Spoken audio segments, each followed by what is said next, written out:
Hachette Audio presents Dear John, written by Nicholas Sparks, read by Holder Graham.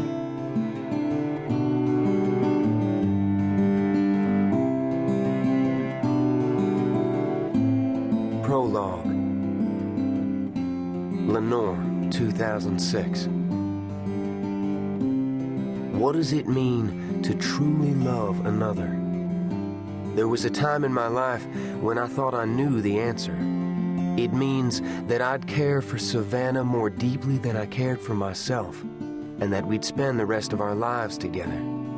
It wouldn't have taken much. She once told me that the key to happiness was achievable dreams, and hers were nothing out of the ordinary. Marriage, family, the basics. It meant I'd have a steady job, the house with the white picket fence, and a minivan or SUV big enough to haul our kids to school or to the dentist or off to soccer practice or piano recitals. 2 or 3 kids, she was never clear on that. But my hunch is that when the time came, she would have suggested that we let nature take its course and allow God to make the decision. She was like that, religious, I mean, and I suppose that was part of the reason I fell for her.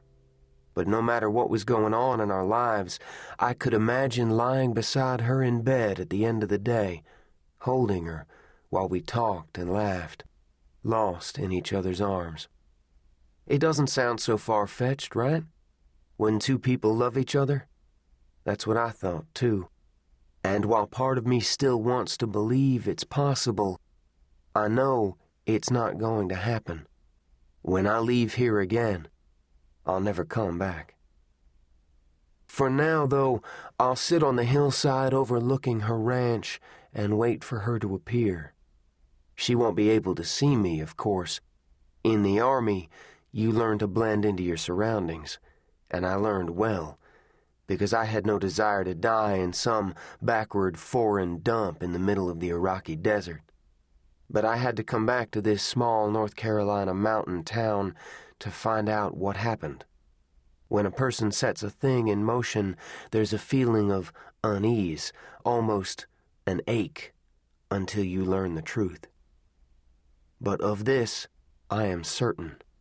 Savannah will never know I've been here today. Part of me aches at the thought of her being so close, yet so untouchable. But her story and mine are different now. It wasn't easy for me to accept this simple truth, because there was a time when our stories were the same.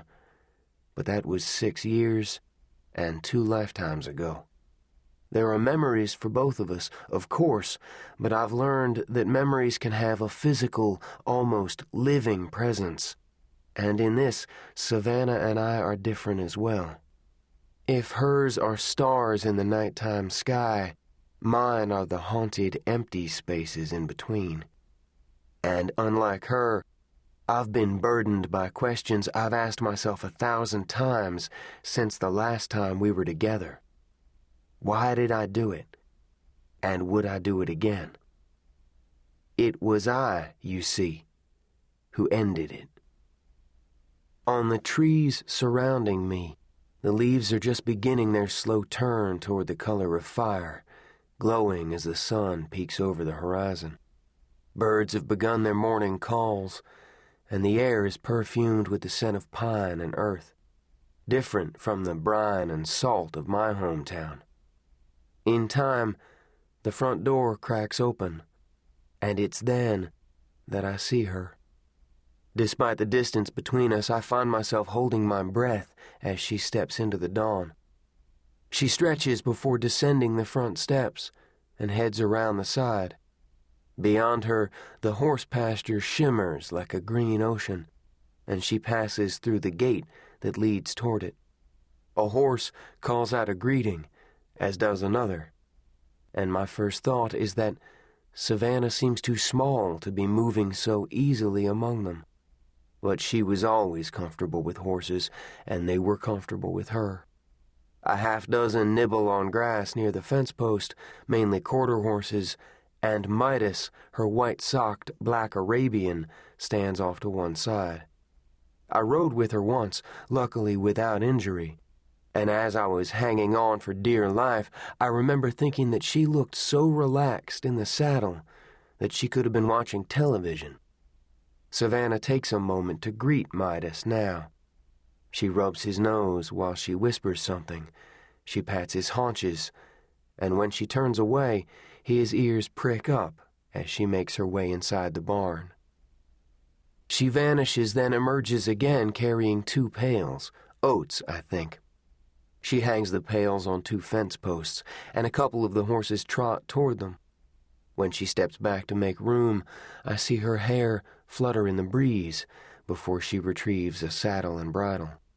While Midas eats, she readies him for her ride, and a few minutes later she's leading him from the pasture toward the trails in the forest, looking